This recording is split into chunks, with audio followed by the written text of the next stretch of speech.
Happy Wednesday, meteorologist James Wieland here alongside of T-Mall. Tyler wants me to take him surfing and he thinks I'm avoiding him, so he got supposedly somebody else to take him. Maybe I did. So, Maybe I didn't. whatever, dude. Huh. But here we go. Welcome to another impact zone. We had some great waves past several days. We've had an abundance of waves. Maybe great is not the right term to use, but there were a couple of shining moments out there. One of them being in the right place and the right time late Sunday, and then early Monday. I missed it. I slept in and missed it. It got blown out by 10:30 by the time I got there. Yeah, disaster. But here's one of the pictures from, look at that, Slave to the Wave. Came up to Palm Beach County. You know, he's down in the Broward. Good guy there, Chris Beeman. And Scotty Shaw takes some pictures too. And this was in South Central Palm Beach County. We're not going to name spots here because people cry and moan and all that kind of stuff, and I don't want to get in trouble. And that's why I say that on my Instagram too. Stop trying to name the spot. Everybody, first thing they put is they think what it is. It's never right, but who gets in trouble when that happens? You? No, me. I do. So don't do that anymore, please. I appreciate it. Anyways, I posted this on Facebook, so you can check these all these photos out.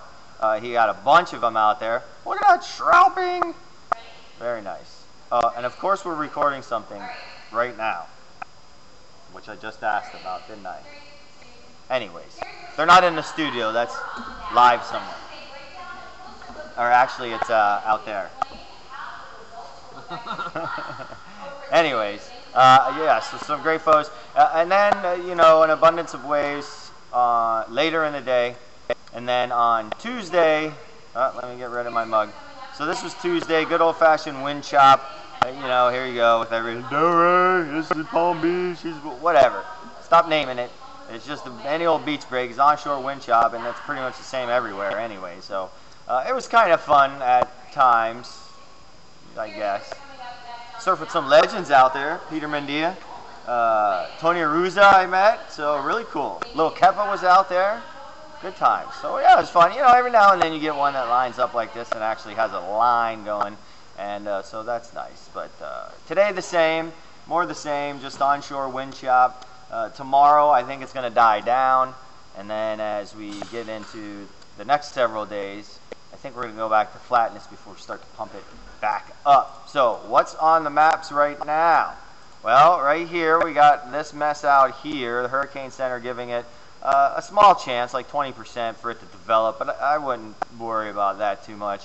What it's doing, it's kind of like a low pressure, inverted trough, tropical wave here. It's not as elongated. It's not like a good even low out there, a nice circle. But there are some strong winds coming up and over it like this. So strong northeast winds here, strong southeast winds here. It's still going to maybe push a little bit of swell towards central Florida. For us, that's about it. Again, our flow is going to loosen up here out of the northeast, and then east-northeast, it'll loosen up. Winds will die off a little bit tomorrow. Maybe a little bit something left over in the morning before, well, we will finally start to wind things down wind chop-wise for now. This thing right here is going to move like in this direction and then kind of get gobbled up into this next trough that's pushing offshore. And bing, that's it for the tropics.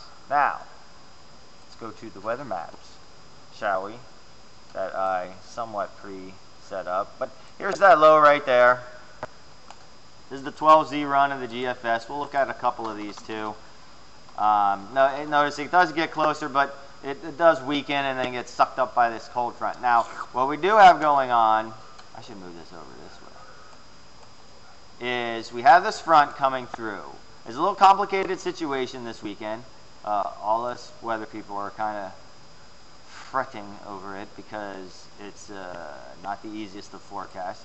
But here's the front there, and it's going to move on through on Friday.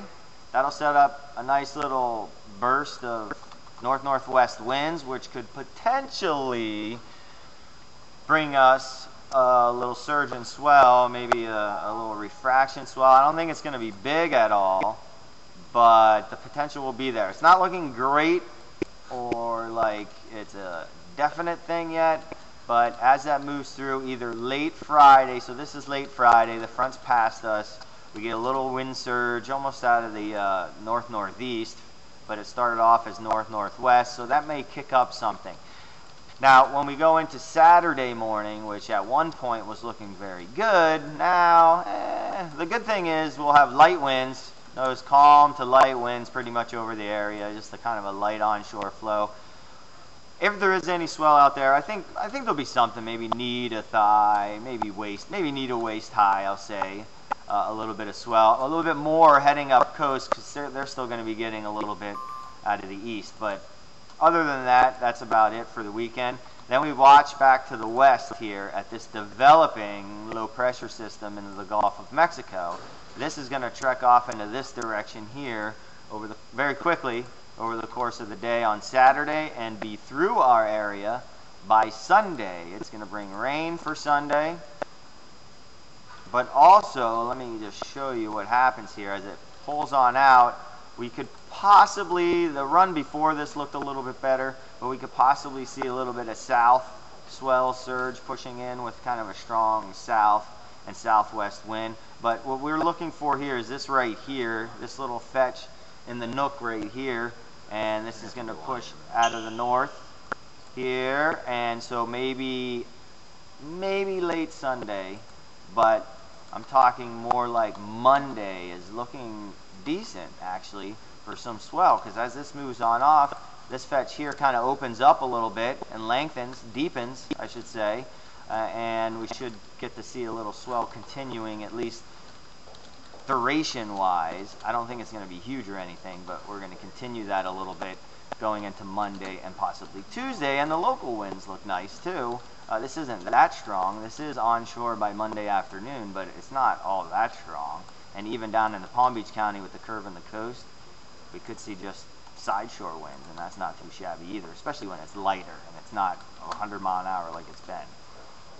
The wind turns more onshore for Tuesday morning, but look at it dies right out right here, and we still have some fetch pointed. So I think a little leftover swell on Tuesday, and look at that. We still have some fetch up in here too, just kind of off the screen. Let me move that over. So yeah, I do think it'll continue into Tuesday and be clean, because our local winds will be rather light. Alright, and now as we go through time here, they're about to tape something in here, so I'm going to have to be quiet for a second. But another front comes through by next Friday. So we're on about every week, don't you think, Tyler, for consistency of fronts? Oh, yeah. But this one, too, develops a little low out here. This is new for this model run. It wasn't like that before. But either way, when the front pushes through, we should get open up, especially with it out here. Watch this. You get that first little surge, so that's Saturday, possibly clean Saturday morning. Again, this is way too far out to even guess at it, but we like to look at it just because there's potential for some waves. And then, like I've been saying, for the month of November, we're back to Blowvember, because we've got hard on shores for quite some time after that front comes through. So the first front, not a whole lot of wind with it, small swell. Then the second front will have a lot more swell with it come the following weekend there. Let's just quickly switch to the European. The European's usually a little bit less aggressive and a lot of times a little bit farther west with a lot of stuff, I feel. But let's just jump ahead here. So very similar with this little inverted trough out here in the tropics, very similar there. And then we blast through the front here and see how it goes. Whoops. See, like I said, it's a lot weaker with the actual wind coming through. This thing keeps jumping back and forth. There we go. Stop. Okay, so here's the front, but notice the wind not as strong. This is hardly even enough to make a wave for us, but I would say at least a little bit of something come Saturday, if not a little bit of onshore chop, and that's about it. But I'll detail it coming up when I do the post here this afternoon. I will detail it all for you guys, and we will pin it down. I also wanted to show you this too, kind of an indication. I tell you about the NAO and the AO, and this is an indication of kind of how things are gonna. Let me move this up. How things are gonna flip here in the near future, or in the like 2-week time frame future. And what we look for with the AO is we want it to be negative. That sends cold plunges down to the southeast and in the South Florida, and it also sends those lows farther offshore because it's blocking way up high in latitude up over like Greenland. And when you get that, you get those lows, instead of going up in that direction, they got to travel out to sea. We get more swell from that instead of more wind chop. If this were to be positive, this would be more wind chop.